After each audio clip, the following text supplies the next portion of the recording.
What is up, guys? It's your boy Rick Gakis, and today we have a brand new Xur Inventory review from the weekend of May 30th to June 2nd, and so let's get started. Alright, let's take a look at what he has. Firstly, for the catalyst, we have the Cold Heart catalyst, which is going to do not much, to be honest, and then we have the Traveler's Chosen catalyst. Now, I do think this dramatically improves the Traveler's Chosen, right? And I actually also think the Traveler's Chosen is kind of an underrated gun. It really gets your abilities fast back, but neither of these are super meta. It's not like you're going to get the catalyst for either of these weapons, put it on, and then you have a god tier gun, so it's really up to you. Now, as for the exotic armor pieces, well, the Graviton Forfeit has a 67 total stat roll here, but too much strength. Usually hunters don't want strength because they can just dodge and get their entire melee back. After that, we have the Heart of Inmost Light for the Titan. Main spike being recovery is not really what you want to see. 65 overall, not that great. Then we've got, whoa, a 66 Nether Sin with 28 mobility.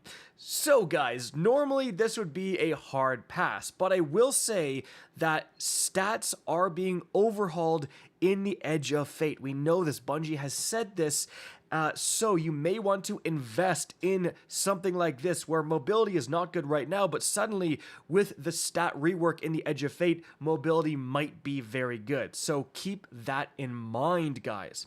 Now, moving on from there, we have exotic ciphers and not exotic class items being sold this time around. So not looking too great. Let's check the random item.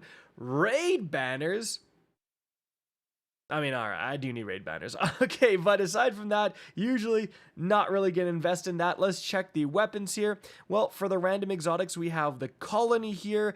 Really popular exotic for the people who fly around the Crucible at incredible speeds, if you know what I'm saying. And then, but it's okay overall. Did actually get a recent buff. Then we've got the Hard Light. Actually performing pretty well right now with all of the void buffs on top of the buff to the fundamentals exotic perk this thing has. Then we've got the Jade Rabbit, not that good. Then we have the Hawk Moon here, and we do have a Hawk Moon with Rangefinder. That is one of the better perks it can get, but Corkscrew Rifling is not really what you want to see as much. Polymer Grip for handling is actually not bad. It's kind of just okay. Really kind of just okay. Moving on from there, guys, for the weapons, oh my goodness, well, we have the True Prophecy Aggressive Frame with Overflow and Timed Payload. Actually not a terrible PvE roll. Now, the problem is, like, are you going to use aggressive frames in PvE? Not necessarily, but these are some pretty uncommon perks. This is still a pretty uncommon, like, PvE god roll to find, so actually not a terrible roll here for PvE. Next up, we have the Escape Velocity with, oh my goodness, like this is actually the god roll for it. Surrounded plus Overflow plus Appended Mag to increase that mag even more so. I mean, you already have a 46 round mag. You can probably also put on back. Yeah, it goes up to 47. You're doubling that every time you walk over some special. And again, with Surrounded with a lightweight frame, this thing kicks out a decent amount of damage. Now, this is a very, very old god roll, so we've since had more weapons enter the fray, but still, like, this is like the Escape Velocity PvE god roll right here. So definitely consider that. Moving on from there, we have the Palladius Corrector with Genesis Eye of the Storm. No, thank you. Then we have, well, Dragonfly plus Slide Shot plus Appended Mag is actually not terrible in PvE either. Now, this can actually get timed payload, and I do prefer that. But yeah, this is actually a totally decent, not bad roll for PvE. Not quite the god roll, but still not bad.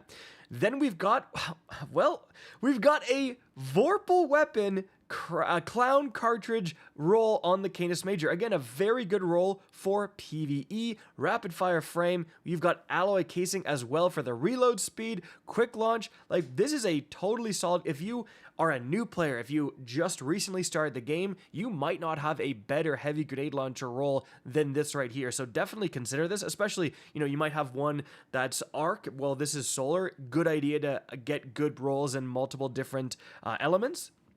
And then after that, we've got the Thin Precipice with Steady Hands, Adrenaline Junkie, absolutely not. And then we've got a flash counter, counterattack, crown splitter. Well, flash counter is decent with that Stronghold Titan build, and then counterattack actually does help that Stronghold Titan build as well, guys, to be honest. But overall, nothing super insane, but again, like definite literal PvE god roll for the escape velocity, arguable PvE god roll. Actually, it's just the PvE god roll for the True Prophecy as well, so that's kind of interesting. Now, for the armor, well, let's check the rarity of the Veiled Tithes set on Light.gg. So, this was introduced recently in Season of the Witch, and therefore it's a very common set with around 52% of Guardians having this very helmet. Is a very cool looking helmet though, like very unique looking set, so if you did miss this, definitely a good chance to pick it up. As for the rolls, I know they're gonna be trash.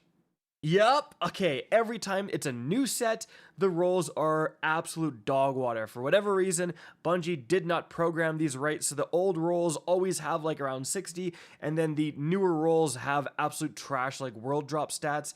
I hope they fix this one day, because it just doesn't make any sense that you randomly come to Xur and the entire set is just trash one weekend, right?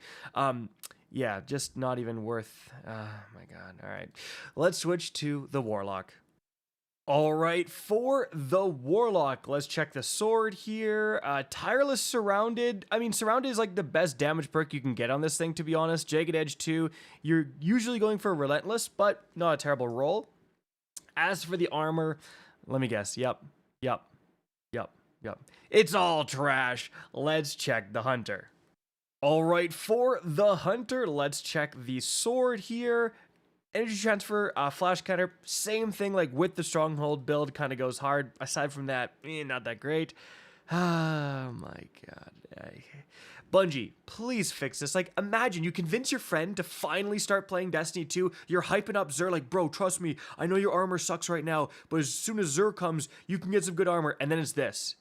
Your friend's quitting, bro. Your friend is gone, dude. That's the problem. Anyways, highlight this week is definitely going to be these two PvE god rolls, and pretty decent roll here too.